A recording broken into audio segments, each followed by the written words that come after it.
Oh, I'm getting feedback. Sorry. Make sure that. Okay, cool. Now, yeah. All right. Nope. Hold on. When sound check goes wrong.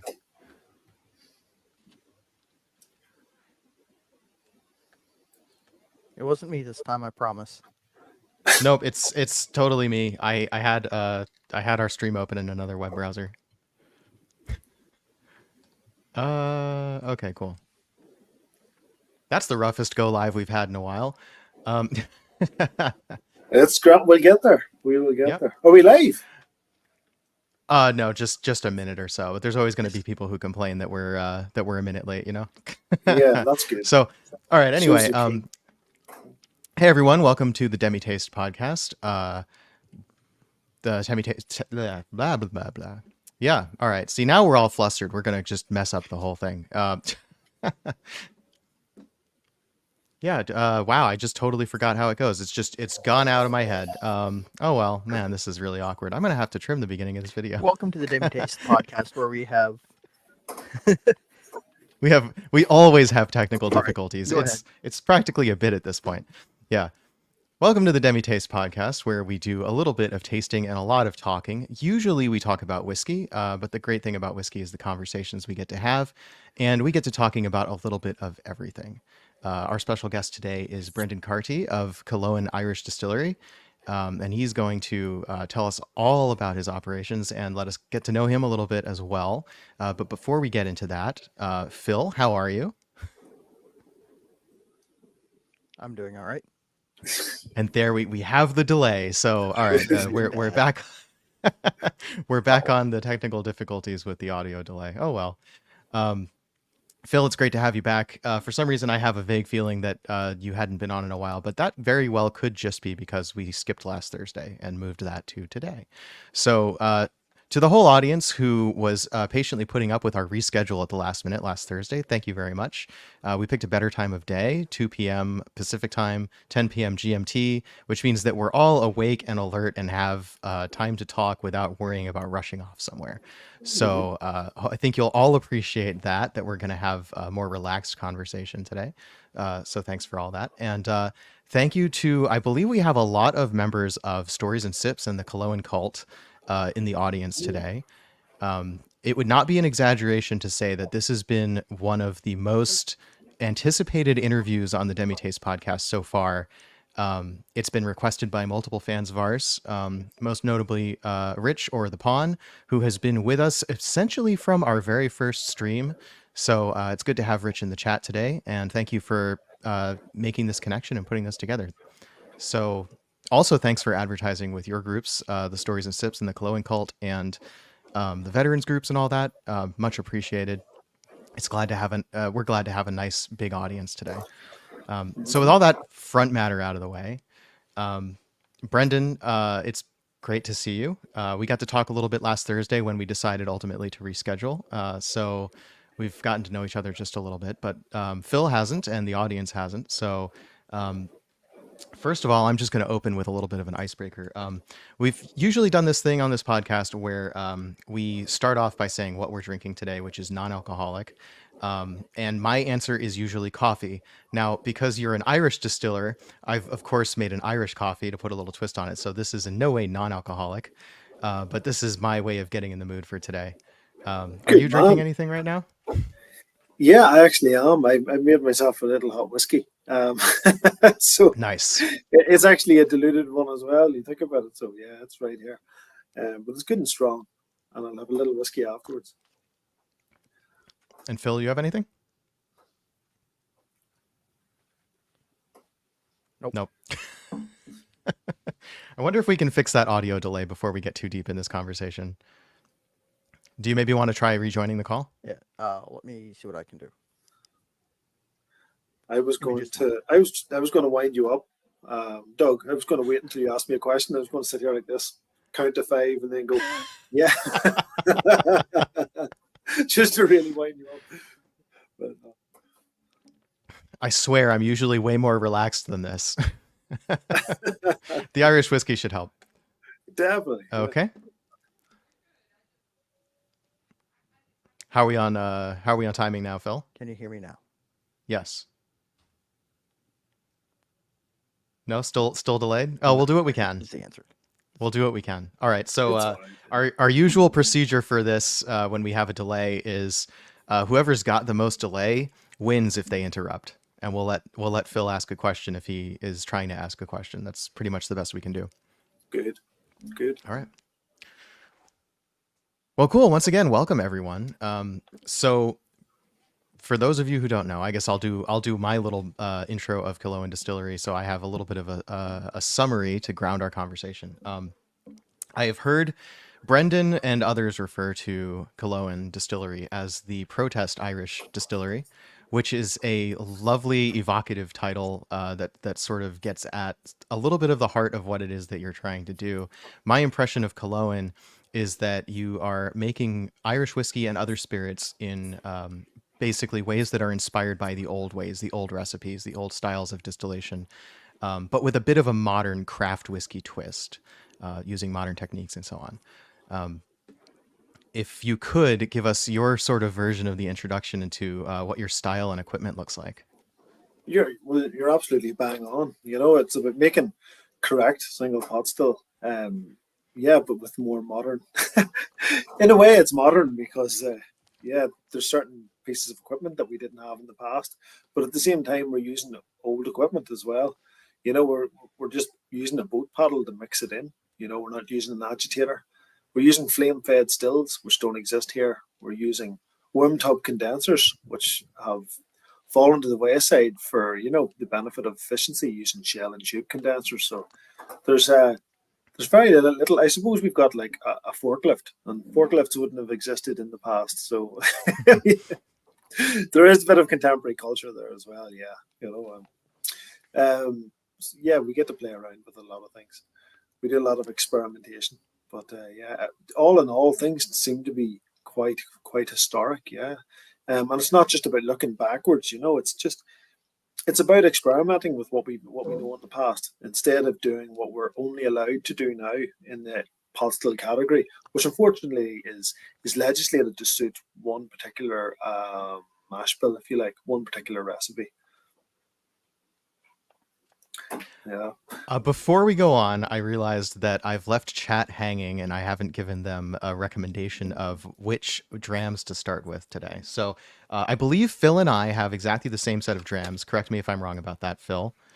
What I have in front of me is the 5-year-old rum raisin batch number 1, the Stories and Sips Barentool, the blackberry rum, the Dagda's Oats Poitin, the Balkan Poitin, and the Balkan in Pinot Cask.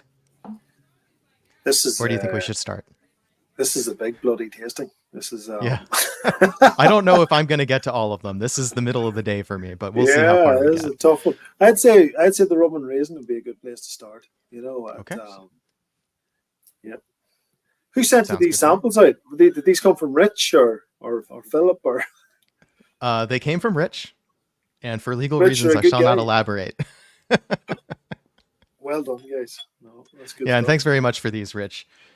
Yeah, Rich was instrumental in putting together this interview. He put us in touch in the first place. He made sure that I had tempting drams in front of me to encourage me to make this happen. Actually, it's I'm glad it didn't take too terribly long, but this whole plan sort of started back in November and didn't manage to come together until the first week of February. So it's been a long time coming, really. Nice one. You guys, most of you are based in and around the Alaska region, is that right?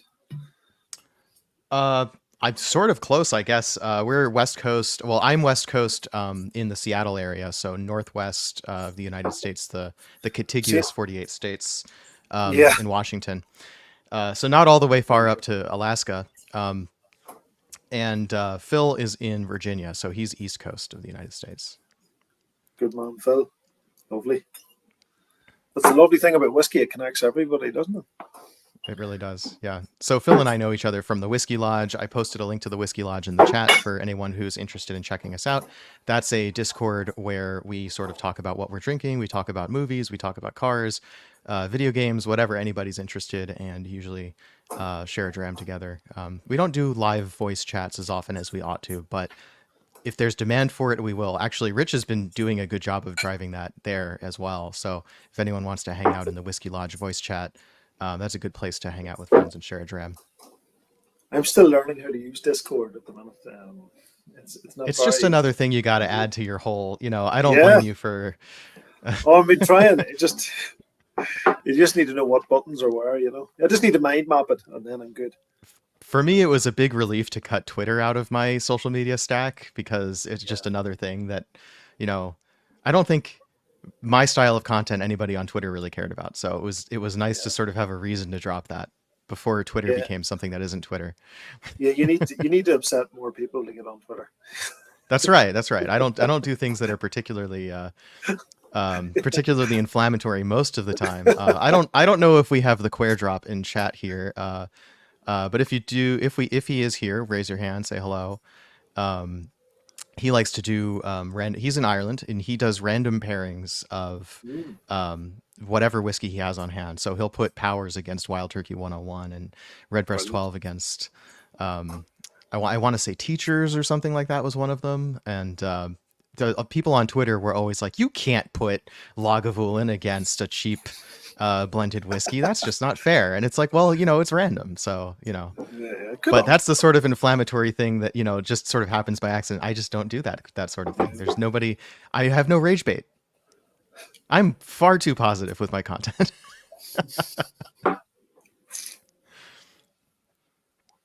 Anyway, so what can you tell us about the rum Try to raisin? balance it out by being a curmudgeon. That's right. Yeah, Phil is our curmudgeon balance. That's true. Good man, Phil. Yeah, that's what we need. We need more of that. Or I guess I'll start by what I know about this one. The batch one.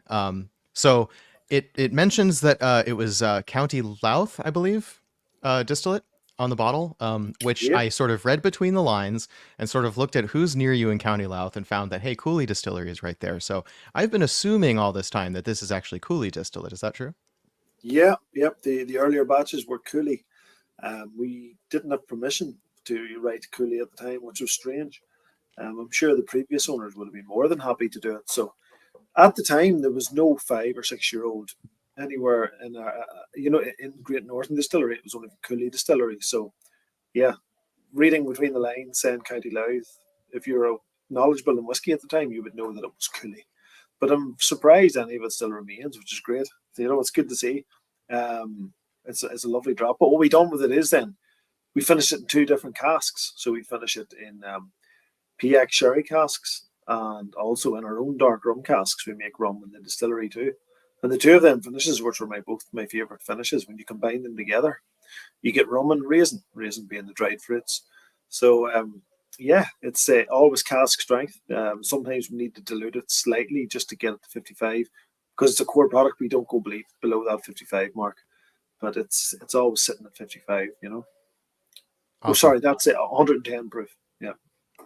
Yeah. I'm in my mind anyway. They're completely interchangeable. I'm nearly guaranteed to know what you mean. I think a lot of American whiskey enthusiasts who drink more than just bourbon also probably have that pretty well internalized.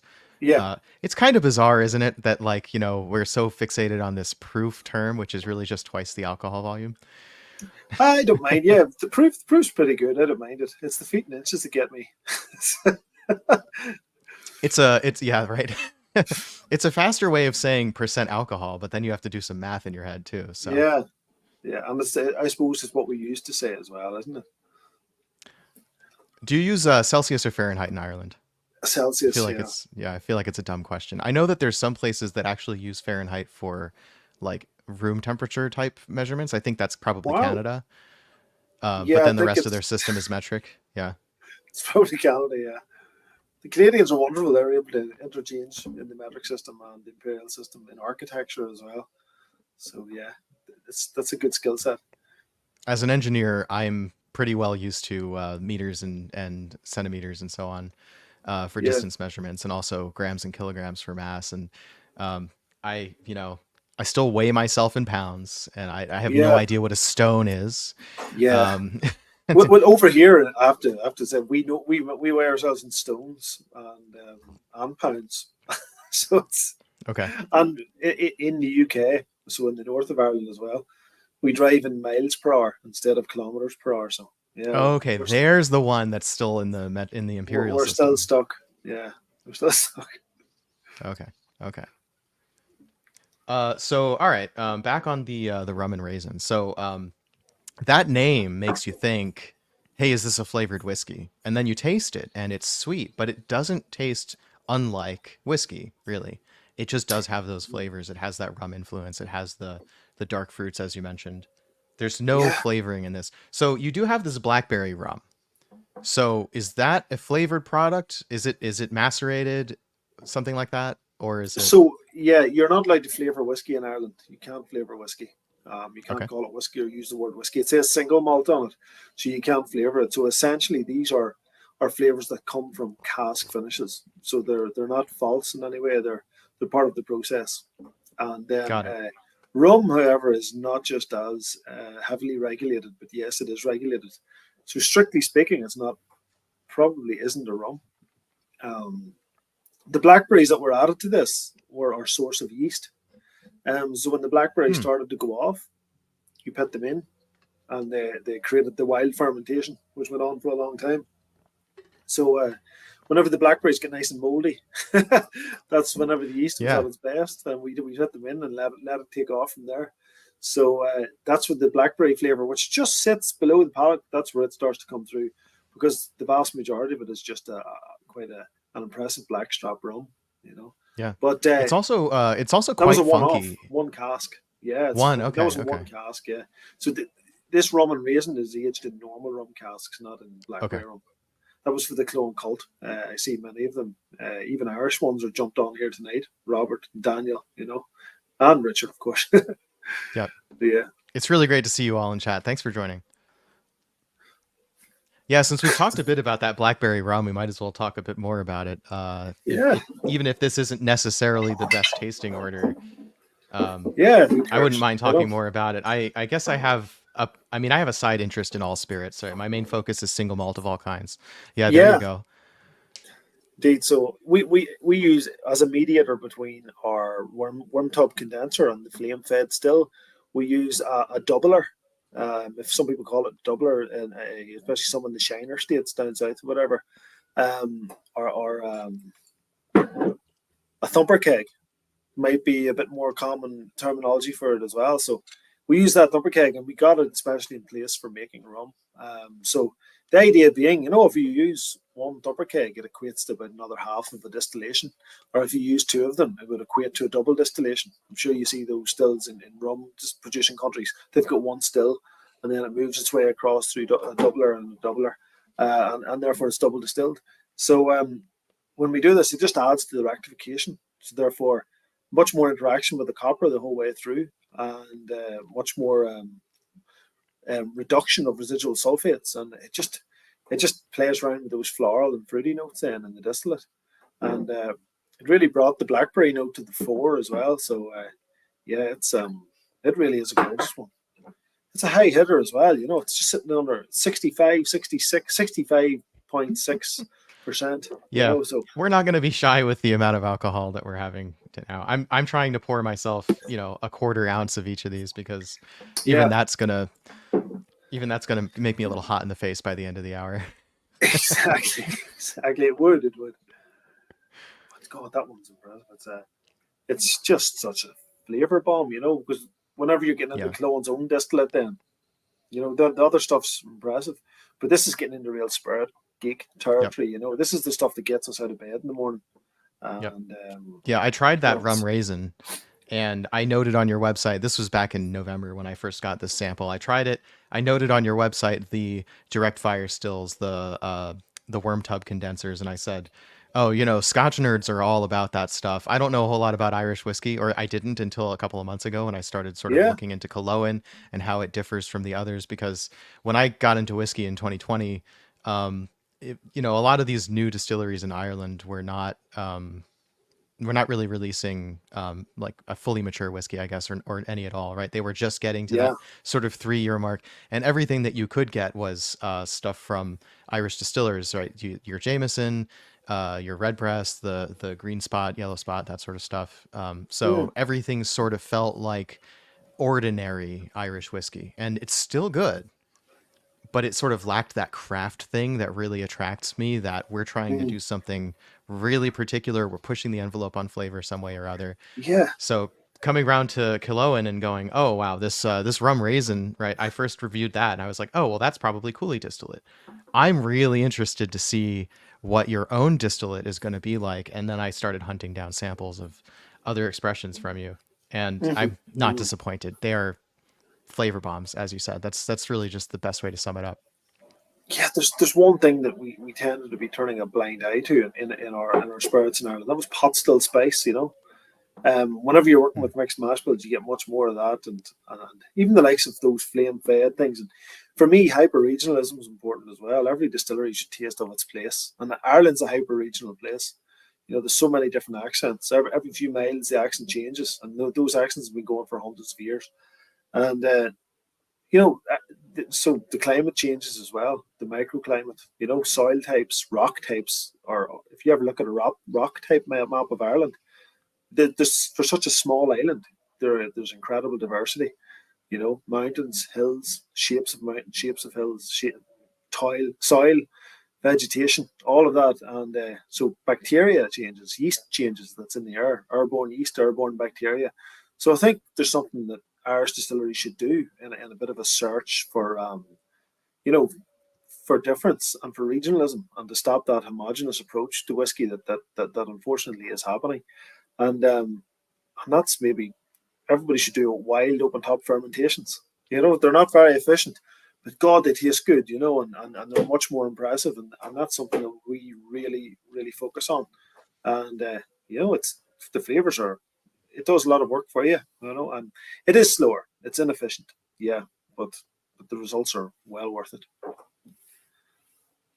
Yeah, so this rum I think is just, I mean, funny enough, as a single malt enthusiast, rum is sort of one of the other spirits that Yeah, feels to be um, achieving the same sort of variation of expression, um, yeah. for what it's worth. And the fact that you have what, I mean, I'm no rum expert, right? But what to me is well up there with the other, like, best of the rums I've ever tried. So it's got the fruitiness, it's got that it's got that sort of molasses character, it's got Mm. this funkiness that like you can smell from across the room. That's like, oh yeah, that smells like dunder, or I guess a wild fermentation in your case. There's only one rum that we've made that's better than that, and that's this guy here. It's one single cask, and we done it for a company called Brewery Corner in Kilkenny. Um, it's for sale in Kilkenny now. I'm sure they do international shipping, but it's a crazily high, so it's 68.35%. So that's Wow. as high as it gets. And you know, it was about 2.5 years old. I can't remember exactly, in a cask, in a spent cask. So it's just resting in there, you know. And the funkiness of that rum, pure forward cuts, just took the head cut out of it and went straight into Hearts Collection. And all of those, you know, really funky, like Mediterranean style cuts just sit at the front of it. And, you know, we absolutely love it. That's been my favorite to date by far, you know. So on the note of where things are for sale, um, Rich sent me a screenshot of what looked like a local bar is doing a deal where I think it's you join their club of some sort, and then they'll discount any bottle to 100 euros. Um, does that ring a bell with you? I'm gonna I actually Rich, think it's maybe you these could guys. drop that information in the chat. I Yeah, think it's these that's what I guys think. for tonight. It sounded Uh, familiar. Yeah. but it's to members of the Killowen cult. So the Killowen cult, Ah. I don't have the power to let people into that. They run themselves. But apparently, if you're in that, then you use a password that the Killowen cult have provided, and they can get a discount. So yeah, they give you €20 off the bottle for the next day or so. So yep, I think that's exclusive to the cult, unless somebody in the cult's going to sneak that password out to you. Yeah, maybe that could happen, but I it may can't have to be me. join it myself. Yeah, um, I've very nearly gotten recruited to Stories and Sips. Oh, very So good. there's Very good. that. You know, they've got a really nice set that's for sale that is very very tempting if I can find it in my budget. They're good. Barry's group's fantastic. They're really good fun as well. Oh, so on the note of Killowen cult, Hmm. um, okay, so That's maybe I should cult with a stop talking. K. Cult with a Yeah, K, by the way. right, yeah, which is a dangerous thing in the United States, and I'm not going to say anything more than that. Yeah, so first rule of the cult: don't talk about the cult, and don't give out discount codes. That's good advice. So I won't Good beg man, anyone for a David. That's discount it. code. There's the Yeah, police. There's that's the police on. And every so often there's a call as well for people to get up to misdemeanor. So hopefully I don't get hmm, culled for that. yeah. Suggest. So how does it feel to be the unwitting inspiration for a cult? You're not It's not exactly the me. leader, I suppose. No, the distillery. It's the personification of the distillery. Unfortunately, I'm Hmm. just a prisoner of the distillery. So Blink twice if you're being held captive against your will. exactly, I'm just an extension of it. It's just like a big Borg that's just running the show. Yeah. So how large is the operation there at Killowen? Yeah, so the distillery itself is 10 meters by 10 meters. So we go metric again, but Yeah. it's not huge. And then we've got 1,000 square feet or so. yeah, that's exactly it. And then Yeah. we've got a 20-foot shipping container slapped onto the side of it that we cladded it up and made it look tidy. Um, so the building's made out of upcycled equipment and material throughout, as much as is possible. There's a couple of new fire doors and fire alarms and things like that that can't really be upcycled. But yeah, we've upcycled dairy tank for a mash tun and stuff like that. Upcycled brick to wrap around the stills. So as much as possible, yeah, there's some massive, keen environmental ethos. Solar panels as well. But a circular economy around the distillery in terms of grains and things like that. But yeah, it's tiny. It sits up high in the Mourne Mountains, overlooking the RC. It's quiet up there sometimes, and then it gets. But if there's a few people in there, it fills up very quick. It's very lively. But in the winter, it's cold, it's wet, it's windy. The hours are long, but it's all worth it in the end. It's a real labor of love. It's very different from all the other distilleries. Very low tech as well. But Mm, it's everything I think a good distillery should be. yeah. So those boat paddles that you're using to mash in are upcycled as well? Yeah, they are indeed. So we're down to our last one, so I need to invest in another pretty soon. They tend to break every so often, with the really hot water, and they degrade over time. Yep. Make friends with a paddling club and then take their old paddles. Steal their paddles. Yeah. They have to be wood though. They have to be wooden. That's the thing. Yeah, hey, I don't I'm on a know. paddling team, and about half of our paddles are wood. The other half are carbon Oh, fiber good. because everybody's going fiber these days. But Yeah. yeah, the wood paddles are still the affordable option. So, Oh, very good. Very good. Very good. though I wonder Right. if it's resin coated, that may not be. You might need to strip them down for mashing in, for stirring up your mash. Yeah, that's it exactly. Sand them down. Yeah, shouldn't be too hard, but No. extra steps. Yeah, it's all worth it. Yeah. So, yeah, I want to not land Rich in any hot water here. Rich did not share with me a code. He just gave me the information. That's 100% correct. It's all right, Right. Rich. We got your So, back. nobody needs to ostracize Rich. Rich is the one who made this whole thing come together. We like Rich. David Cummings is watching you, Rich. As long as I'm reading chat, let me just give a shout out to the people who are in chat. We have, I'll avoid last names. So we have Steven, we have Richard, we have Daniel. Welcome all. Welcome, Robert or Robert, or it's got an accent on the O. I've never seen that before. Welcome. It's yeah, the Nordic countries. He's a Viking. It's Gustafsson, is it? That's not the name that I'm seeing there, but perhaps. All right. So we have Concher, who says evening, Brendan. Welcome all.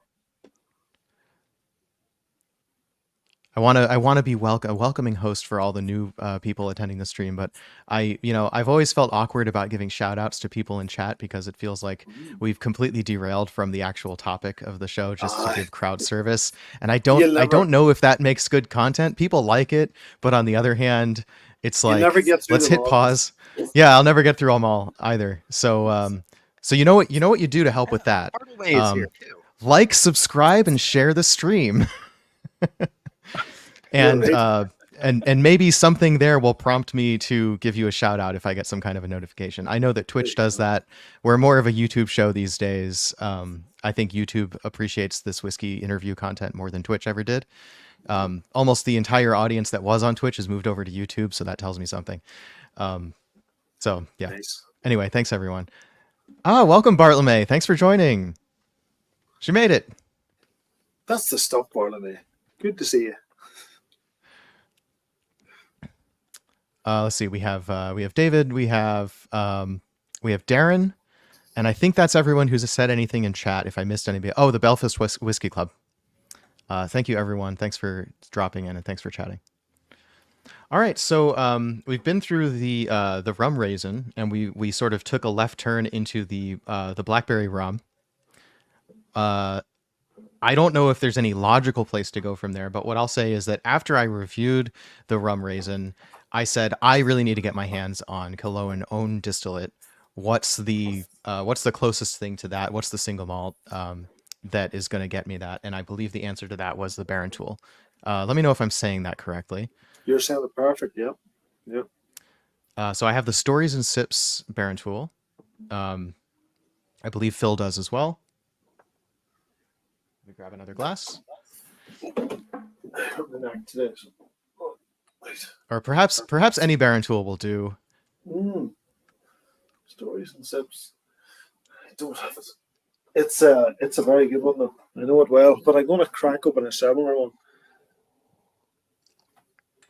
Quite a similar mash bill.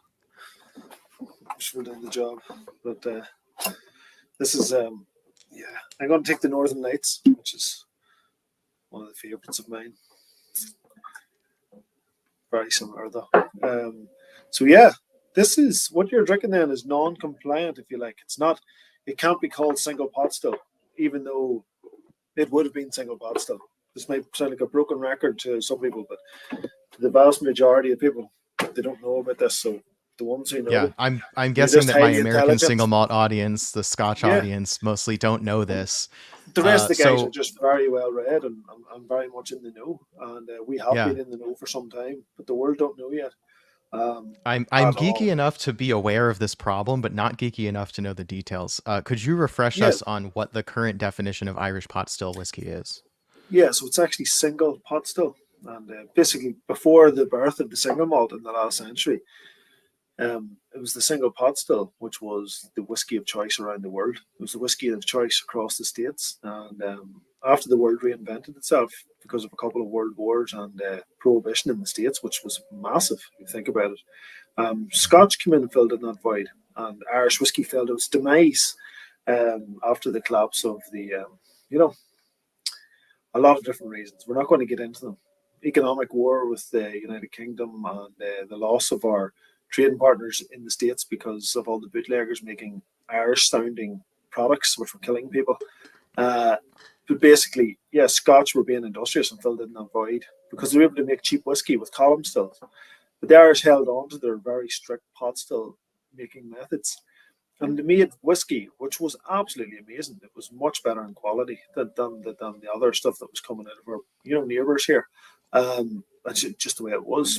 But it's because we were so snobby about it and unwilling to move that it fell into decline. We didn't embrace the column still, and we didn't embrace the blend as much as we should have. And so it was pot still was what people drank, and it was better. And when times got hard, it didn't survive. But pot still, guys, is that's where it's at. But back then they made it with about 30% oats, rye, and wheat in the mash bill, and about 30% say unmalted barley, and the rest malted barley. So currently you're only allowed 5% oats, rye, and wheat in the definition. So for the European approved legislation for pot still. and that just so happens to be the Middleton mash bill recipe. So it became accidentally, if you like, enshrined in law, both locally and in European law. So we've been making it, as we see, correct single pot still whiskey, which we're campaigning um, through practical experiment and other methods as well, and written written methods to try and get pot still approved, correctly changed, corrected, if you like, and you can't really buy this stuff anymore out there because those old bottles they're basically costing thousands and thousands. So what you do is you make it and you let people taste it. And I suppose we're one of the first to start doing it, and there's other distilleries who are doing it now as well. Bowan is another one that's really, really singing about it. Blackwater as well. There's others doing it too, but there's not enough doing it. There just really isn't, and we need to see more of it. But yeah, I can talk about the grains and what they do all day, but that's the gist of it.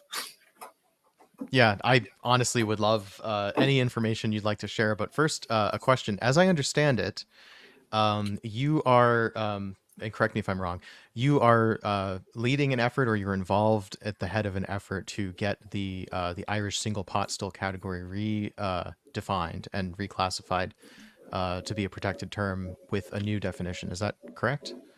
Yeah. So some people might say that we're actually at the head of it, but in terms of the organised push for it, there's calls within different trade bodies to do it. So we're certainly putting all our eggs in one basket in terms of getting it. So leading by example, yes, if you like, but there's no massive consolidated approach to do it. There's quite a fractured approach, but there's different organisations that want the same thing. The educated whisky public want it corrected. The Irish Whisky Guild want it corrected, and the Irish Whisky Association have since changed their tune, and they've recently decided that they want it corrected now as well. But unfortunately, the Department of Agriculture, who govern this legislation, are dragging their heels because unfortunately, they're not educated enough about it. And that's just the way it is. So it's falling down now to issues in bureaucracy and trying to get those corrected. It's typical, and we haven't even got to the European Union yet. So Fair enough. It's a long, slow process. But yeah, the Irish Whisky Guild have been calling for this change for a long time, which is other whisky members as well, independent bottlers and distilleries.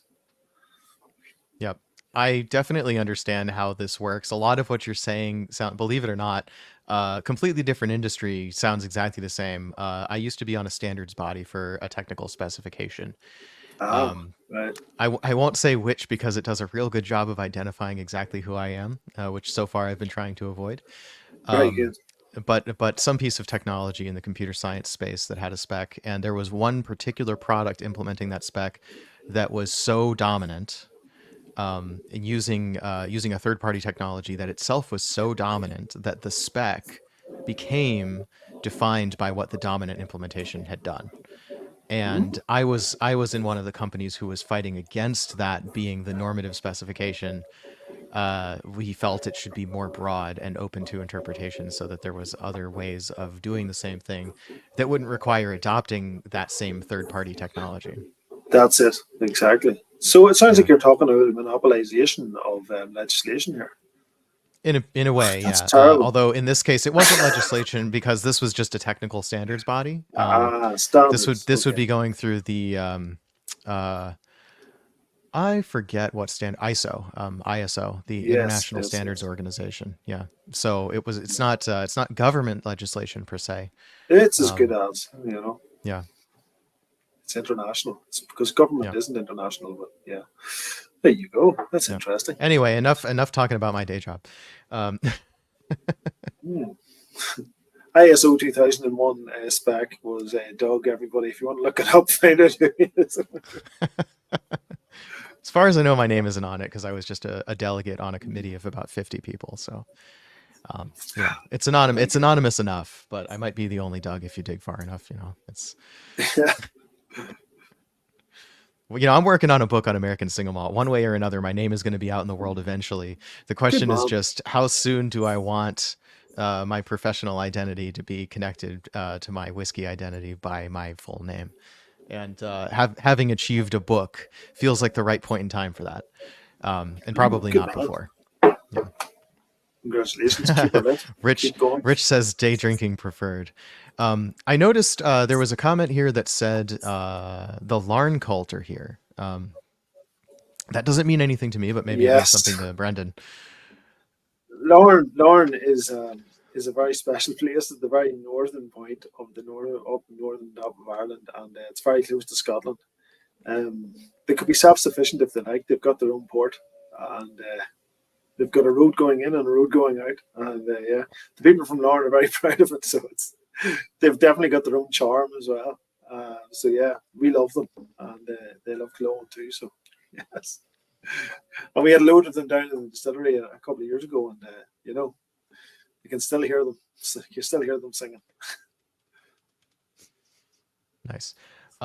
Okay, so one of the things I was not expecting to actually get to try as I was originally preparing for this interview, but I got to try, learned to love, Irish poitin. I've heard Yeah. about it. My American drinker's perspective on poitin is that it is sometimes basically unaged whiskey. Unfortunately, yeah, there's a lot of shit poaching out there for a while, and it was being peddled in a bad way. But quality producers are starting to come to the fore now, and as well as that, quality whiskey appreciators. So the best ever whiskey festival or spirits festival I was at in Ireland has been the last two Poaching Now festivals. So a gentleman called Fran Levy. If anybody here likes art, check out his art gallery. It's Fab Cow, Fabcow, and it's in Temple Bar in Dublin. Is where his gallery is. The guy's just absolutely brilliant. His art's beautiful, and he's just got a good taste for anything that's good. And he was inspired by the poaching story. So poaching can be, just mixed grain mash bill on these whiskies, and it can be made with other things as well, other adjuncts, including some fruits, if you like, as well, in the distillate. It can also be aged in a cask for up to 10 weeks, although you can't mention the word cask or aged on the label, because the legislation was influenced by a powerful whiskey lobby at the time. But poaching is the mother of all whiskies. Poaching, the relationship between poaching and whiskey is the same as that between mezcal and tequila. It's the underdog. When it's made properly, it's made well. You can't rush a poaching on a still. You have to take your bloody time. Much more interaction with the copper. You have to let the spirit be able to sing, afterwards. Poaching should also, this is where it's not legislated, but it should be, is that I think it should always include oats in the mash bill, as it historically did. Malted oats, and peat always helps as well. So that's when you're starting to get into traditional styles of poaching, peat smoked oats in there, because it just provides viscosity, creaminess, custardiness, oil, and the oil holds on to all those other flavors a lot more. And anything else outside of that, I think you're world your oyster. But yeah, that festival, it was like, I like to just compare it to, like, it was the comic book event for the whiskey industry. Just everybody who was there just really, really cared about the category, and it was a different vibe. Everybody was polite and courteous to each other, and everybody knew each other, and it was just brilliant. It's the best convention we were ever at. So its second year, it sold out 2 shows this year. It was great. And I'm sure a lot of the guys in the chat here now are at it as well. And yeah, you're getting like special bottlings of poaching made for the event itself. Stuff like this has never happened in the last few years. So poaching sales have actually declined as well in the last year. We looked at the Irish Whisky Association's released figures, and that's fascinating. But amongst the whiskey community, amongst people who drink whiskey, it's exploded. So, I was going to say it's surprising sales have dropped, because if anything, I'd expect this category as a whiskey adjacent to grow along with the category of whiskey. And I'm glad they've dropped, because it was the big shit categories that were doing those sales. Yeah. But amongst people who actually know what they're talking about and who really give a shit, it's been growing, So it's a bit like the mezcal industry. Like, mezcal didn't really exist, about 15 years ago. It did, but not in any real, method for people who give a shit. And it's exploded. It might be going crazy at the minute, but not too long ago it was drank by just real people who appreciated it for a long time. And I think poaching to a lesser extent will follow the same path. You have to remember, Ireland's a tiny country. What is it? The Republic of Ireland's 4 million people. That's less than the population of downtown Manhattan. So we'll never have the same impact on the world that Mexico's going to have. Not in this century, anyway. Maybe in the last. But if we can at least follow that trajectory, I think we'll make a tiny dent in the global market of spirits. We'll become a voice for poaching, and I think that's something special, and that's something to aspire to. Yeah. I saw your Instagram announcement that you said you'd sold out twice, and I believe that's what you were just alluding to. There was a festival or convention that you'd sold out twice. Yeah. Oh, no, was that that was the Cork specifically Whiskey. about? That was Cork Whiskey Fest. That's the Cork Whiskey Festival. So again, Yeah. another thing you've sold out twice.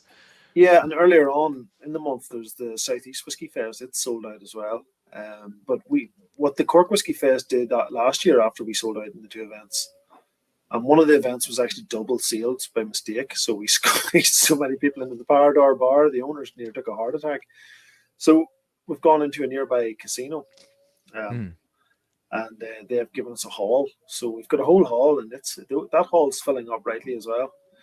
It brings with it its own challenges, of course, because we're a tiny distillery with very small quantities of spirits. So, but we do love getting out and meeting cool people and just hanging out at special events. So this one's going to be Cork.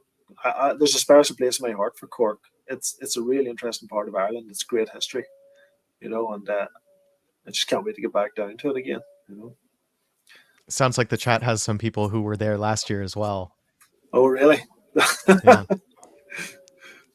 Rich is going to be going to this one, and Concher says it was a tight squeeze last year.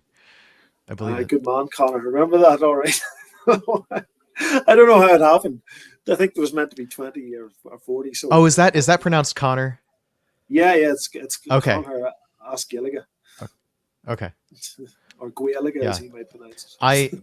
I unfortunately my Irish pronunciation. I'm a quarter Irish. I kind of learned that officially recently from a DNA test with Ancestry.com. Not sponsored, just a thing that I happened to do. But when I was a kid, I had done a family tree project and found out that my mom's side of the family had some Irish, and I had around the same time discovered Irish music, looked up the lyrics, and tried my level best to pronounce them, and failed miserably. You just need a period of absorption. That's all. Yeah, I think so. Part of it is the spelling is a bit unintuitive for me. Yeah, exactly. And I think if you focus more on the listening and repeating, it's probably a bit better. There was the song that stood out to me was "The Wealthy Widow," which had mostly Irish lyrics, and it was a lot. It was a lot to even try to learn a few lines of it. I'll have to give it a listen now this evening myself before we go to bed. Wealthy Widow. I'll send you a link to the version of it that I'm thinking of. But anyway, we can pass on that. Yeah, I'm a fan of music, and folk music especially is a fun thing to indulge in every now and then. It is, and there's good music down in Cork as well. There's a funny thing about Cork is Cork people just see the whole country as Cork and not Cork. It doesn't matter. Whatever else is just not Cork. They're probably the most proud of all the counties. Were you responding to this comment, or was that just a coincidence? Yeah. It's just that's the whole joke, The island is Cork and not Cork. Yeah. Okay, so by the way, I forgot to call out which of the poichins that I poured. I poured the Dog Does Oats first. As you were saying, this contains a fair amount of malted oats, as I understand, and they're also peated. The oat component of this is peated. Is that correct? Yeah, absolutely. So it's the Dog Does Oats was done then for poaching now, and it was some of it went into a tiny can as well with the Two Stacks crew, and it was extremely peaty, very high oat content. And the idea of the oats being peated it just transforms completely. When you malt oats and whenever you peat them, because they're so oily and so viscous, they do something very strange to peat in that they hold so much of the aroma in the glass and they only let out certain fusel oils. So instead of getting that TCP or mossy peat, you get a completely different aroma from peat smoke, which is fascinating. You always get, we done that one before with the Balkan, and what was coming out was like a little bit of almost blueberry sort of a note as well. But this one is, this is a special one. It's, yeah, we Balkan for me was the best spirit we'd ever made, and this one hits that mark again. It might just sometimes I think it's a little bit better as well, but I'm not entirely sure. But it's yeah, it's a good one, you know. And the idea of the Dagda as well. There's there's a lot of Irish mythology that we sort of don't talk about it. I don't know why we're not more proud of it. And some at some stages they will become blockbuster hits. You know, your man Token, you ever hear Lord of the Rings? Like that was just you know, trying to create. There's obviously a vacuum. There's no mythology coming out of England, and so he had to try and to write one. So what he basically done was just rob the Irish one and wrote it Mhm. into his own context. And George R. R. Martin as well. He a lot of his stories are basically written. You know, the reflections of Irish mythology that especially you know Winterfell that are just implemented, which are good. Like at least he admits to where his influences are coming from. So yeah, there's this idea of a Fomorian horde which are coming from across the sea, and they suck the living soul out of men and the life soul out of the god creatures that were here before man. And you know, it's that idea of you know the people who are they're in Winterfell before men arrived, and then that the White Walkers coming back, and the children in the forest and stuff like that, and the she, and By the way, that's Game of Thrones spoilers for anyone who hasn't seen it, just yeah. so you So know, right? At this and point, this is though, it all might be coming your into fault if you haven't seen Game of Thrones, and that's I'm yeah. definitely I've given up avoiding spoilers now. I haven't seen the Yeah, whole don't thing, worry but about you it. know. But this is what it's all in.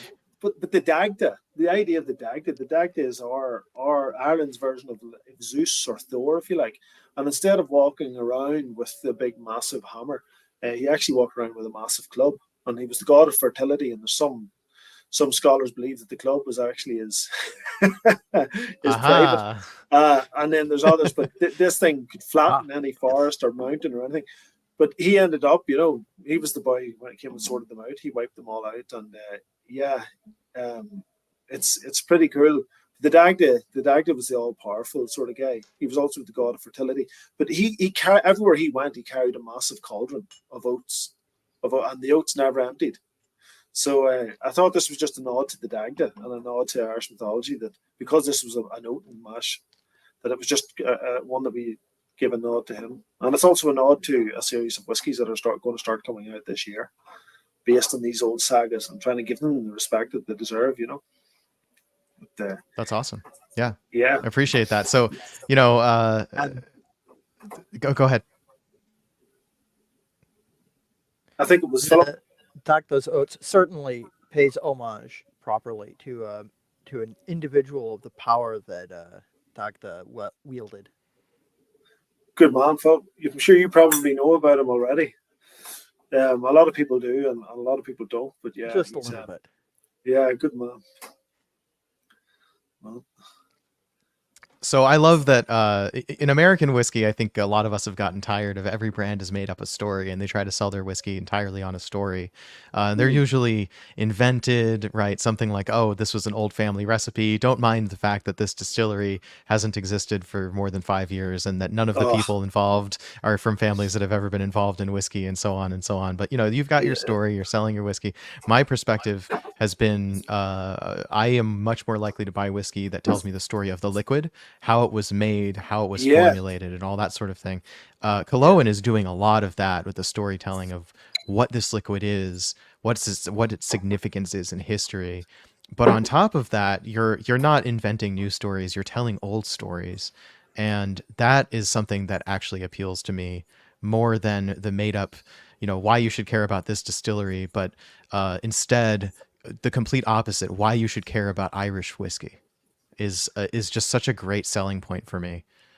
yeah. It is for it's that idea of storytelling and drinking at the same time is it's just so ingrained in culture, you know. And I think we just need to be there's certain aspects of the culture we just should be a little bit more proud of here, you know, including our language and our history and our mythology. Like we're all obsessed with Greek mythology. And let's face it, the Irish mythology isn't just as colourful or as well recorded and documented. A lot of it's from oral tradition. But yeah, some of it is. Some of the stories are equally as beautiful and as poignant.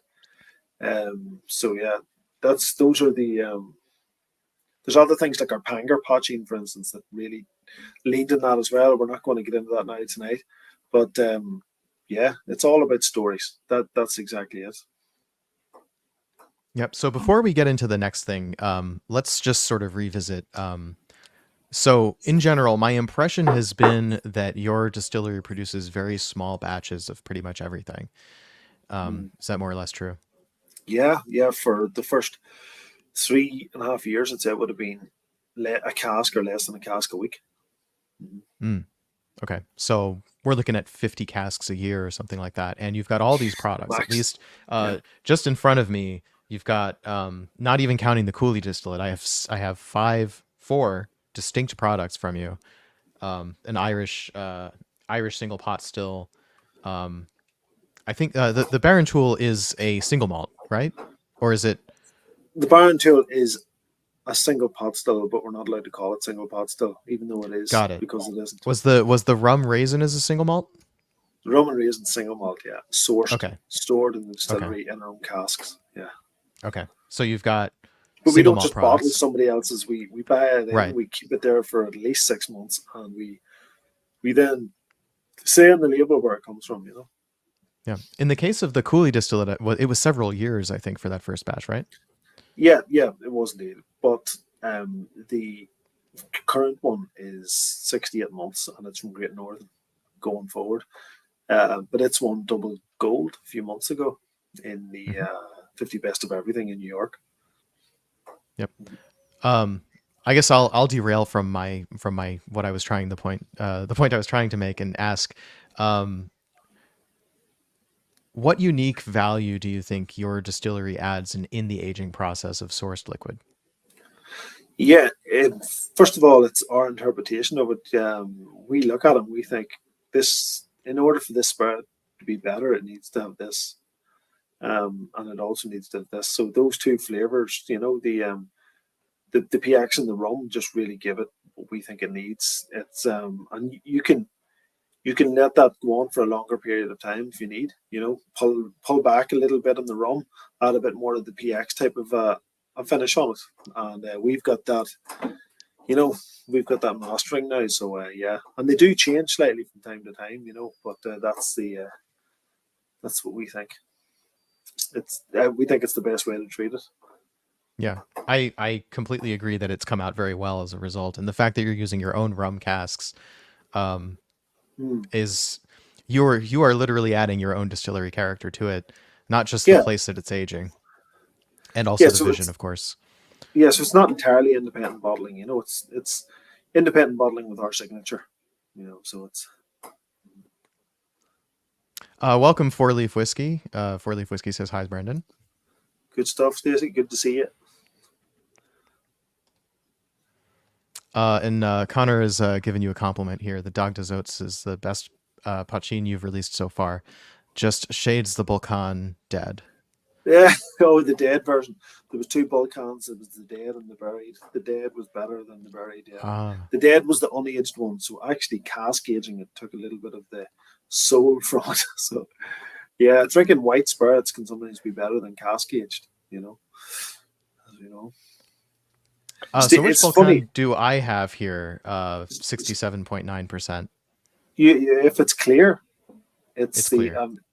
Yeah, it's clear, then that's it. If it's rose tinted, then it's 10 weeks in like a Pinot Noir. I actually have both. Oh, there you go. Well, the clear is the best one, you know. Okay. Stacey's actually the chair of the cult as well. So if there's anybody getting kicked out of the cult, it's from Stacey tonight. So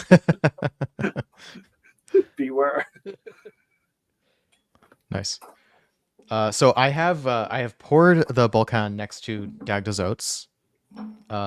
They're quite different. Could you tell me a bit about what goes into the Balkan?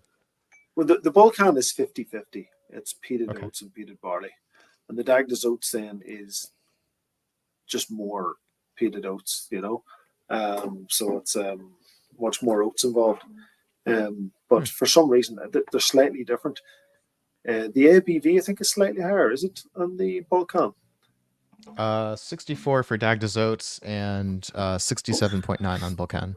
Yeah, for the guys in the clone cult to be well aware of this next name that I'm about to tell you, but Balkan and a lot of the research that we do, to be honest, is all a result of a medieval historian. He's called Fionnán O'Connor. That's Fionn Fada N. So Fionnán O'Connor is the author of A Glass Apart, and he's a real asset to the Irish whiskey industry. And all distilleries, he's very giving in his knowledge, which is phenomenal because his life is basically he's an academic, so he's just full time studying this stuff.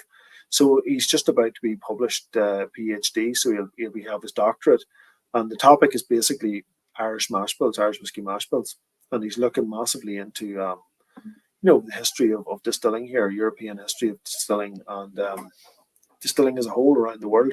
And for people who know their stuff internationally, they see him as probably the most authoritative speaker, I think, that I certainly know out there. So he's been very giving of his knowledge. He gave us this late, 16, 1700 sort of literature about, Balkan and its place in Irish society, and basically the recipe and how to make it.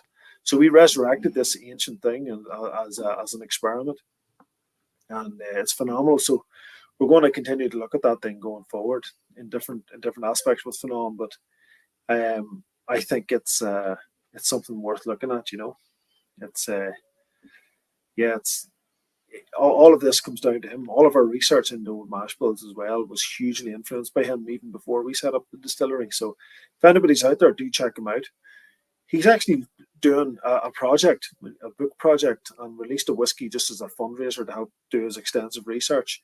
So if anybody out there has a little bit of extra income and wanted to spend it on something very worthwhile, it's crater.ie, because the idea of the crater, Creatu, it's creature basically, creature as Gaeilge in the Irish language. So the crater is where it exists, online. And he's got a book project going out about it, and a bottling. So once the whiskey comes of age, the book will be released at the same time. It's definitely a brilliant way to go on. If you want to get into the nerdiness of Irish whiskey, I'd say that's the best place. And American whiskey, let's face it, because this was the forerunner of American whiskey as well. Nice. I just showed a comment for there that was saying we should promote Fionnán's. I'm not pronouncing that correct, I'm sure. The crater. Crater. Yeah, crater. Yeah. The crater, and it's funny, crater means creature, but it's also a fondness, like it's a nickname that was given to poitin, as well. Okay. So it's perfectly apt, and the book's going to be brilliant. Cool. So you mentioned between the clear and the rose-colored ones. The rose-colored one is you said 10 weeks in a Pinot cask, I believe. Yeah. You said the unaged one is the dead, and the aged one is the buried. Is that correct? Yeah, this was a way, particularly the Irish chieftains before Ireland was completely colonized as well.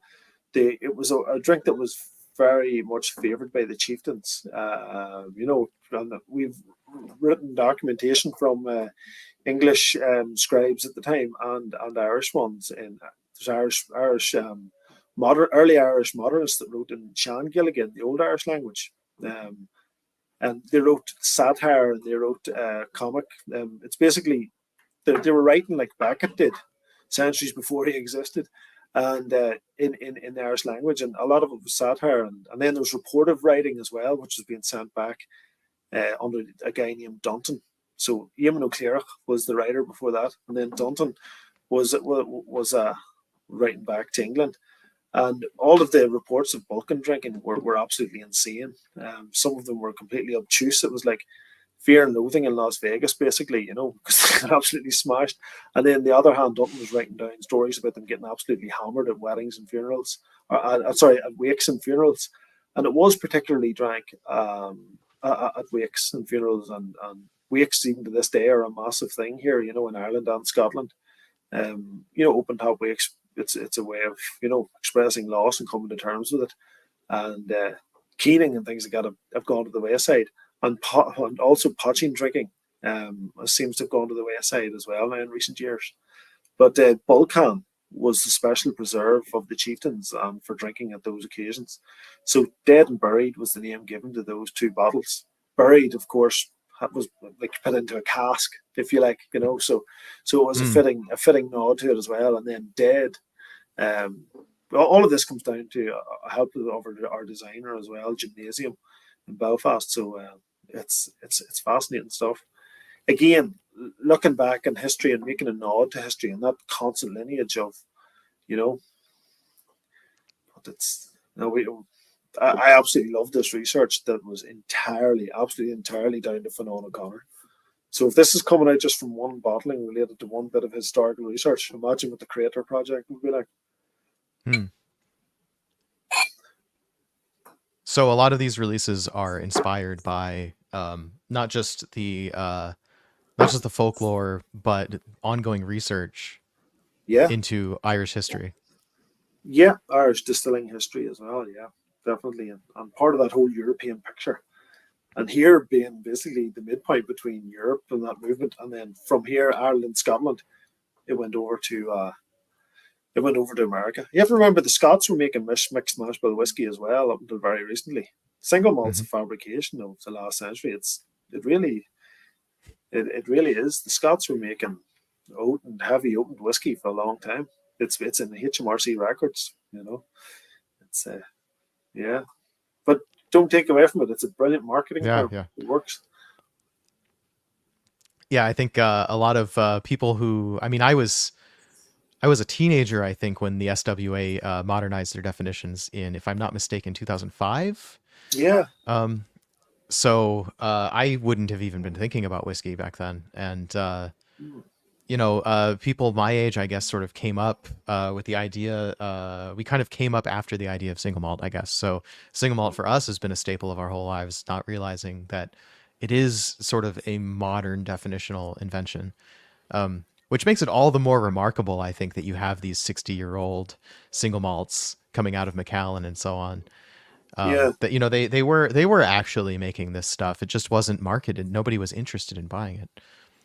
Probably, yeah. I don't know when but probably more modern, because they fell into line with the European documentation for the GI. They might have had to put it in black and white again.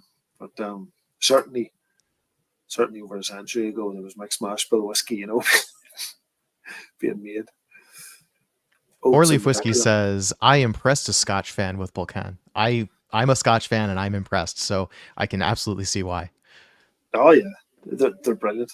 Thank you very much. We went over then to Glasgow and we drank in a very famous bar called the Pot Still in Glasgow. It's just Scotch whiskey bar. It's fantastic. I'm sure a lot of you have been there.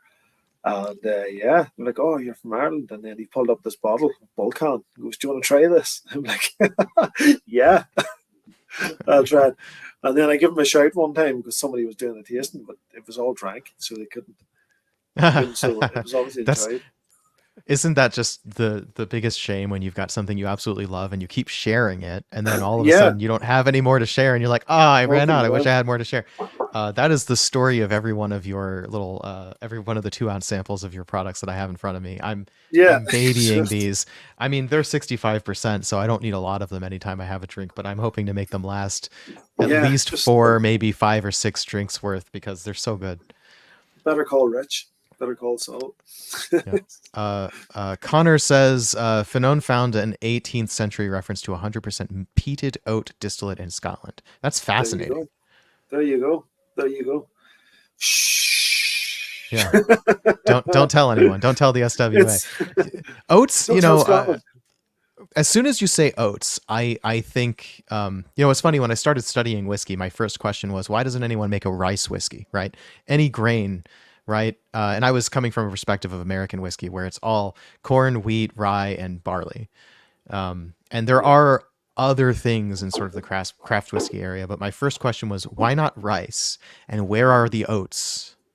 It just makes sense. And these days, when I hear oats, I think of poitin. That's pretty much the only place I've seen it come up. Oats are interesting because I like malted barley and things like that. They can be malted. Do you know what I mean? I like barley, and corn. It can be malted and dried and changed from starch into sugar. So that's really useful. And Four Leaf Whiskey says, one of my favorite things about Killowen is sharing it with friends. And I Indeed, she completely does. agree with you about all whiskey, especially craft whiskey. And I can see why this is particularly important for Killowen because everything is small batch and short releases. I think one of the best ways to get, this is not an ad, one of the best ways to get Killowen seems to be in the Killowen cult or Stories and Sips, because a lot of the releases actually go out through those channels. I Mhm. don't think Killowen has distribution to much of the United States yet. We do actually. Yeah, we've got an importer there called High Road Spirits. Wonderful crowd, and you can actually buy it K&L. You can get it on their website, Ah, or okay. you can get it on Folsom Wines as well. So we actually have two very special casks out in Cologne. We've got a cask of rum and raisin that was in a coconut rum cask. It'll never be done again. It's out there. And we've got another special cask of Baron Tour in a white cognac cask that's exclusively to the US. Ooh, So it's like is that a the thing K&L? is, I can order it from might be in K&L. KNL. I'd say KNL would be the place to look then. Yeah, Folsom Wines if you're down in San Francisco, KNL, and then obviously there's a Yeah, little bit K&L is one of parties. those poorly kept secrets of the United States whiskey specialty market. Oh, brilliant, very good. And then there's a party The source as party well source in down in Kentucky has Killowen too. yeah, party source in Kentucky's great because it's good because it's right in the border with Ohio and stuff. So Yep. there's a lot of people who run across the border and smuggle it back. Four Leaf Whiskey pretending she's one of the Kennedys. Okay, I had one more question to ask. I had heard a rumor. So there's I don't know if audience. This is sort of an observation for the audience. I don't know if you've seen these dram in a can products from Two Stacks Whiskey. Um, I have heard a rumor that Killowen is partnering with Two Stacks to release some sort of Killowen dram in a can. Is that correct? That's right. Yeah, well done. Yeah, it's for Gloria. It's down the line, but yeah, they do cream in a can as well, and we have a special coffee liqueur called Gloria. And we found out at one of the whiskey festivals when people were going around drinking the two together. They mixed them together and come up with a gorgeous concoction. So it's a poitin-based coffee liqueur, and they have a whiskey-based coffee cream liqueur, Irish cream. And when you bat the two together, yeah, it's some concoction. So yeah, we're looking forward to that. Nice. Is that going to have wider distribution because it's excuse me, smaller quantities in cans? It should be. It all comes down to importation into the States is funny. You have to register a product and then you have to convince an importer to take it in and stuff.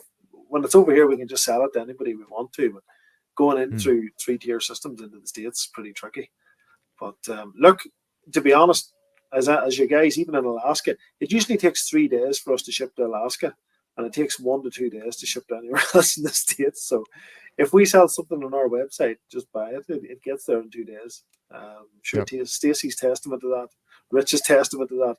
The fact Yep. that we can get Yep. 2 to 3 days into Alaska is special, you know. Yeah, that's actually that's incredible. Usually takes It's it's a nuts. whole flight just to get things to Alaska from anywhere in the continental or Yeah, the contiguous 48 states. yeah, from state to state over there, it takes a couple of weeks, and for us to get over there, it's a day or two. You're like, "Oh, what's going on here? Why?" Yeah, at the speed of airplanes, really. Yeah, exactly.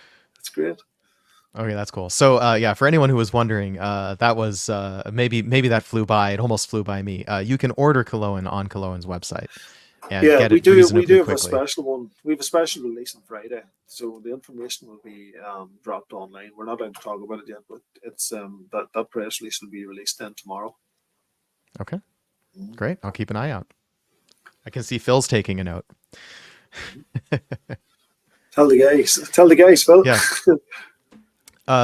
Yeah, also on the note of smaller size containers, one of the most interesting things to me about Killowen is the fact that almost all of your bottles seem to be 500 milliliters or smaller. Could Yes, you comment on yes. that a little bit? Yeah, so we obviously because we are so small ourselves, we weren't able to graduate to the 700 mil or 750 mil. We definitely couldn't graduate to 750 mil, and the smallest bottle above a 375 in the States up until very recently was the 750 mil. So the 700 mil has been approved in the States very recently, and but In Ireland, all we do is 500 mils. So the closest size we had to go to in the States was 375 mil. Yep. But that said, the States now approve 700 mil, so we're going to start going to 700 mil in the States in the sometime near future. I don't know when that's going to be. There's also shipping delays, and we have to go to the West Coast to get. I don't want to get into it, but it'll be a long time. We have to wait for orders and conversations to happen before that happens. But the rum and raisin has since moved into 700 mil, so Nice. that's why we had to enter it into the awards again, and thankfully I got double gold again. So and it's the same price. That's the thing. We engineered this so it costs the same as the 500 mil.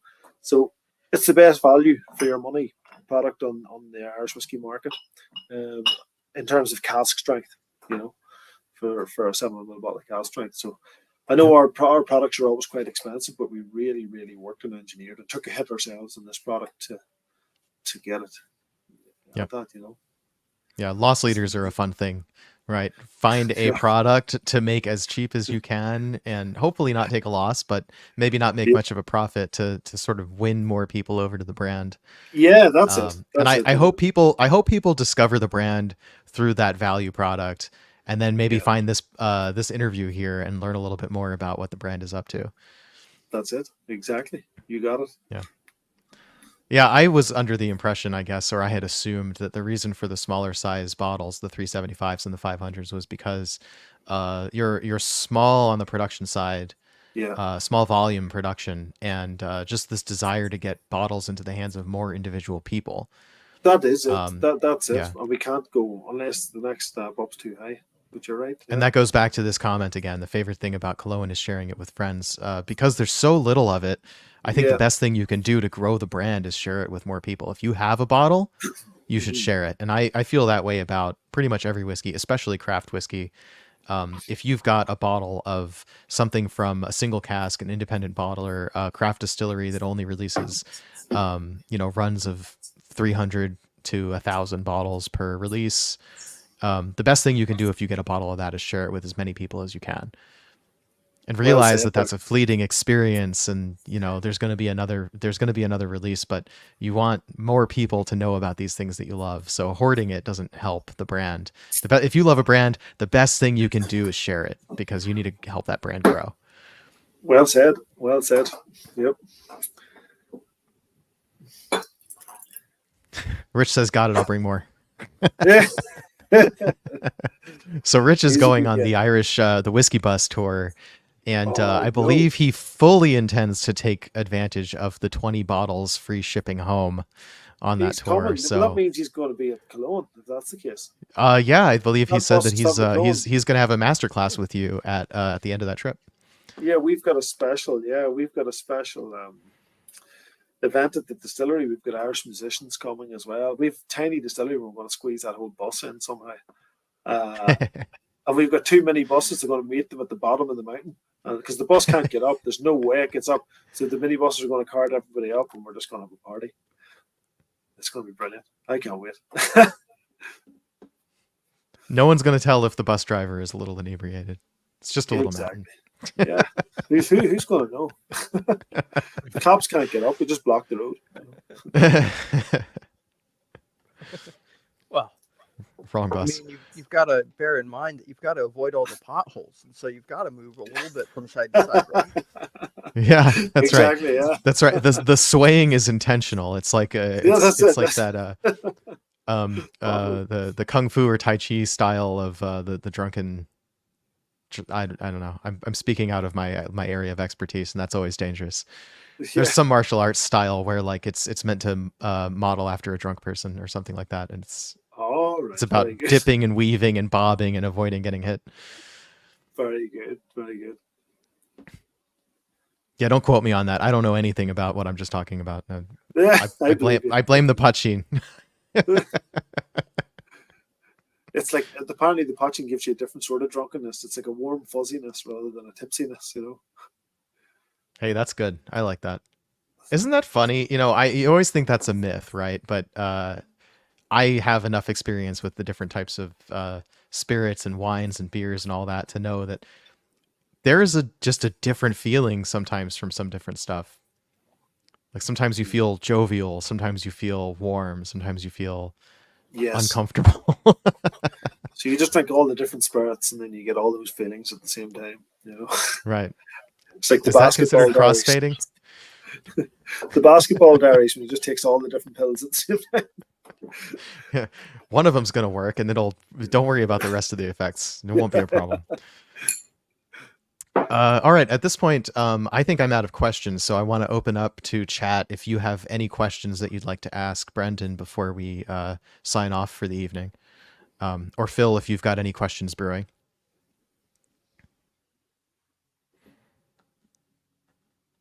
I'm good. I think our audience is probably very expert on Brendan and Killowen at this point. I'm sorry, guys- Phil, I cut you off.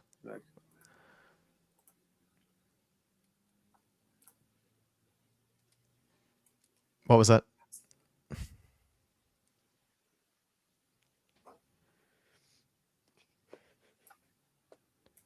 Anything? Okay.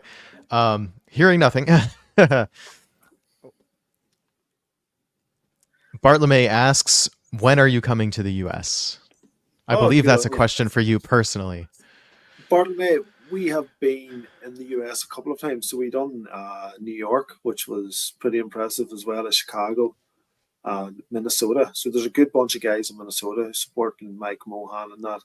So we went up to see them, done a few tastings there, and then Chicago, and then New York. New York really knows how to scrape the bottom of the barrel. They had those early starts for work, and every night finishing at 5 a.m. It's pretty fun. But where else did we go to? It was the next time we went round, then we went down to Texas. So we were in Dallas as well, and in Austin, and we done Whiskies of the World down there. So yeah, we have a bit of a presence down there as well. The next time we go to the US, I really want to get to Kentucky and Ohio and say hello to the guys there. That'll be high up my priority list. I think next time we might go where we want to go instead, and just meet the people we want to meet. That might be a better way of doing it. Is visiting a little brandy distillery in Oregon possibly on your itinerary? It could be, yeah. You never know. It could be. Go. Is that where Kettling is? Yeah. Oh, good stuff. Clear Creek right. Distillery in Hood River, Oregon, just outside Brilliant. of Portland. Oh, let's get down. Portland in Oregon.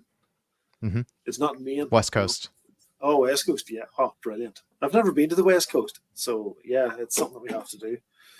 If you do come, let me know. I'll show up. If you're going to Clear Creek, I'll meet you there. Absolutely. I go once a year. At least. I say at least, but I think I've only ever once gone more than once a year. But yeah, I do make my way to Portland. Sorry, go ahead, Phil. Excellent. I was just saying, only once a year?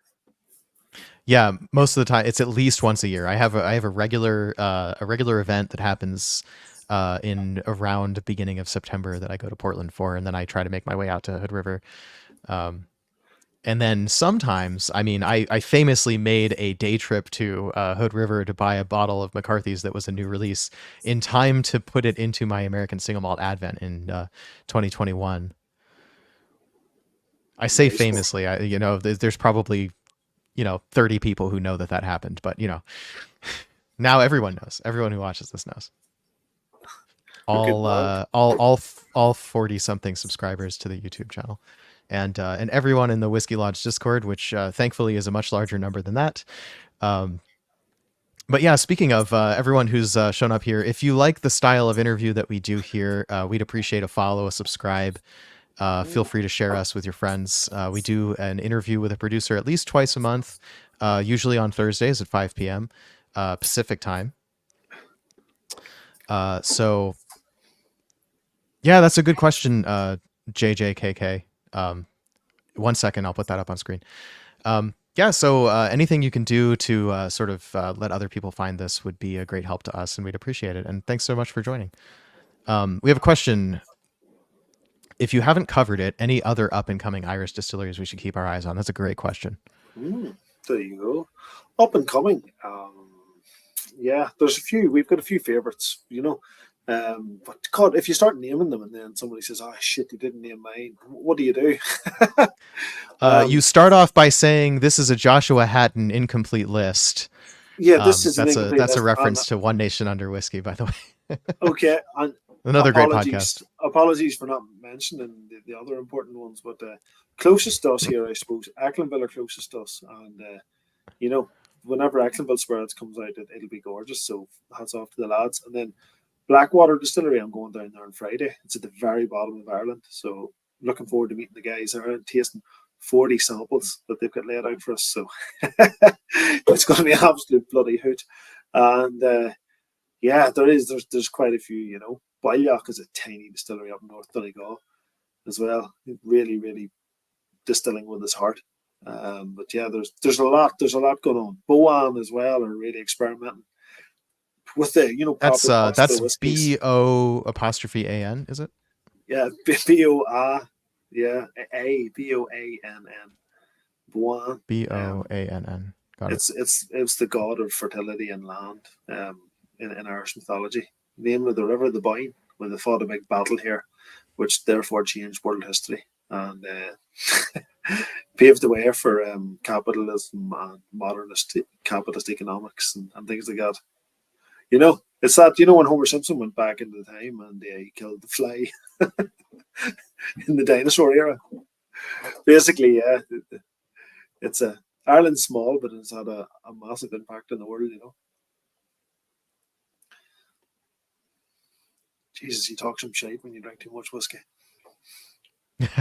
Yeah, I'm posting in the comments section the various distilleries that were mentioned for later. I might ask you for links or to spell some of those for me, because we've been debating spelling, which has completely missed the point.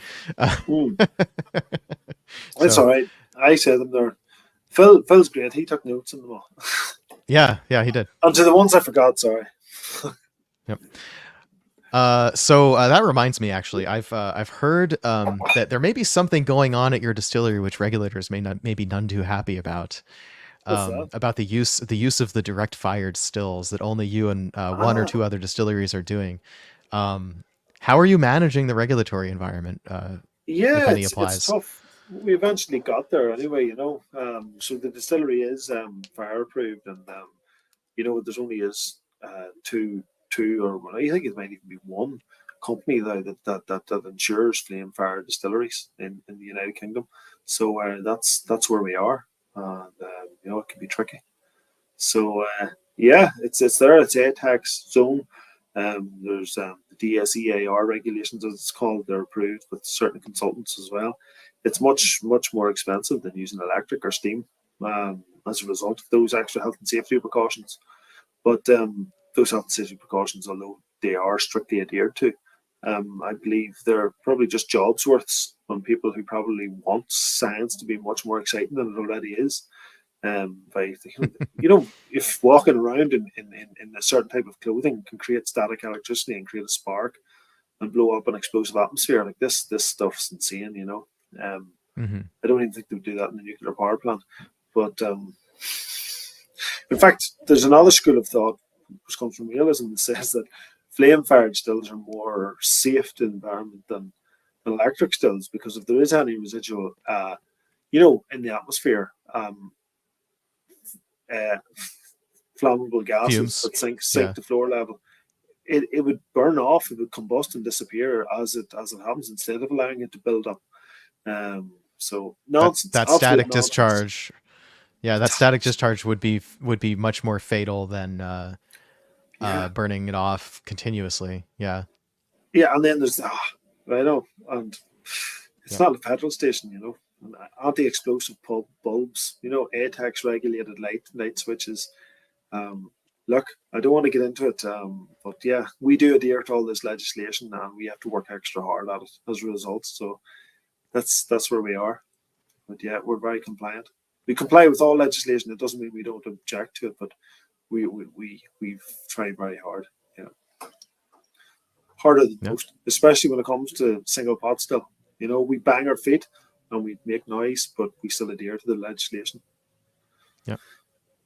I guess my my sort of take on the industry, generally speaking, is a rising tide floats all boats. Is a much better interpretation of how to grow the market for whiskey than a zero sum game.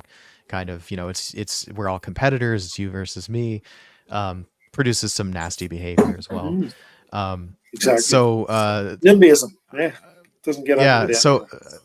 I guess pursuant to that point, would you like to see more people using direct fired stills in the sort of classic way, or are you more content to be one of the few? I don't mind. I really don't mind. What I would like to see more people definitely doing is open top fermentations, outdoor wild fermentations, encouraging wild yeast and wild bacteria indigenous to their areas. Because I think the Irish whiskey industry from a whole would really benefit from that. Because rather than regional dialects building up over centuries, which might not happen ever, especially because we're merged towards modernism in today's age.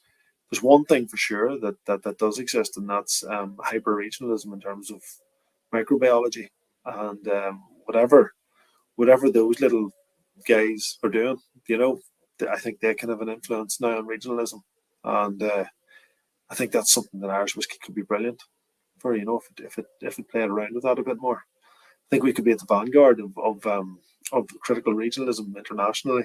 Um, yeah, this is a whole different level of thought, and it'd be hard to get your best mate convinced to do something like that. Never mind, 40 distilleries. But yeah, hopefully people start waking up to it, because I do think that's the future. I like the occasional inflammatory comment here. So, I mean, if you're Jameson anyway, this is inflammatory. So, whenever somebody finds a new Irish, it benefits all Irish whiskey outside Jameson. Yeah, I generalize to Irish distillers, Never heard of them. and Never heard of them. I think that's absolutely true. Right?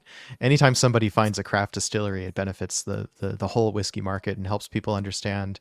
Whiskey isn't all the stuff you drank in college. Right? Whiskey can be Yeah, sometimes premium, but can be amazing. Just so yeah, many interesting things happening. I'm surprised every week since I started interviewing distillers. Every week or more often, something comes across my desk that is something unlike anything I've tasted before. Right? It's like it's still, oh yeah, that's rum, or oh yeah, that's whiskey, but it's different. It's new, right? I Sometimes I'll buy something fully expecting what I think it's going to taste like, and it's going to completely blow me away and be something different entirely. So you never know. It's always worth exploring. I think that's the best message we can put out into the world in terms of craft spirits of all kinds. yeah. I think you're right. That's bang on point. Cheers to All right. that. I haven't seen any. Yeah, cheers to that.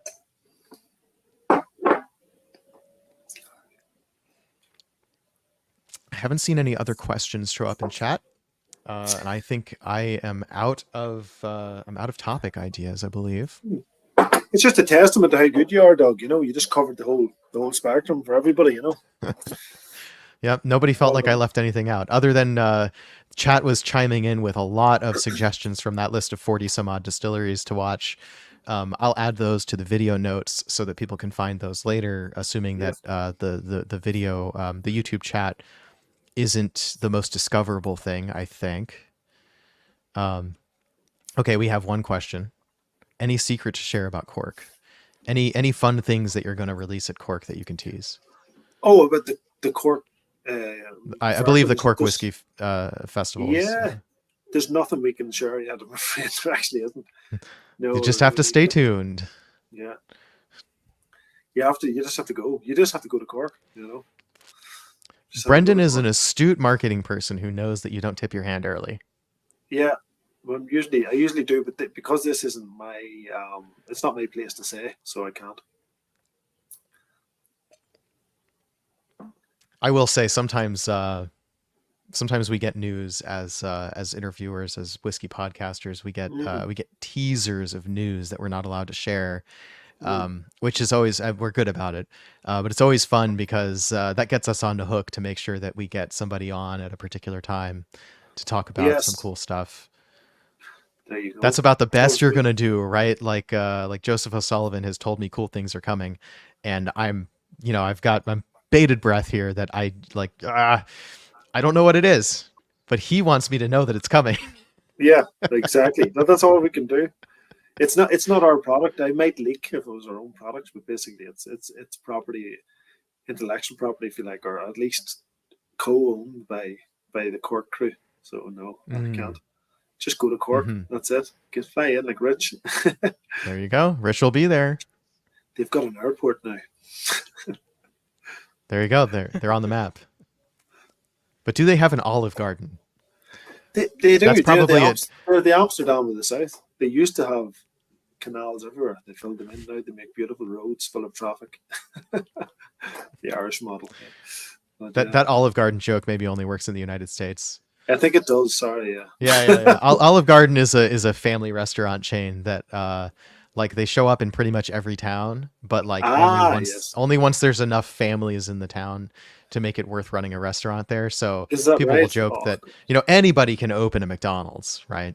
But when you've got an Olive Garden, that's when you're on the map. Is that right? Oh, I'll have to keep an eye out for the Olive Gardens then. Very good. I keep an eye. Very good. Well, all right. This has been a lot of fun. I'm so glad that we got to have you on and that we got you before it was way too past your bedtime so that we could have a good, relaxed, lively discussion. Thank you for sharing all your knowledge about your distillery and everything that you're doing. And to the audience and everyone, this is a distillery worth watching. Their products speak for themselves. It's worth trying to get your hands on them. And having nothing else really to add, let's see. I should pick my favorite here. I think my. Subs, yeah. Oh, didn't we? No, but try it instead. It's good. Maybe you did actually. Okay, we could talk about that for a minute then. The stories and sips. The Baron Tool. We touched on it a few times. No, you did. But I have to go anyhow. But no worries. But take that with you and enjoy it. Yeah, absolutely. So I think out of everything that we tried here, it's close, but I think Dagda's Oats might be my favorite. Oh, good man. Well done. Poitin is the way to go, eh? Good stuff. Hope you enjoy it too. I'm really glad to have gotten to try all of these things. I don't often have the luxury of trying 6 different expressions from a distillery I'm about to interview unless I'm already a fan. Yeah. So the fact that you've got a fan who is also a fan of our show made this possible. So cheers to Rich. And cheers to you, Brendan. And to the audience and everyone who's just discovered our podcast. Until next time, we'll see you in the lodge. Cheers. Slán. Sláinte.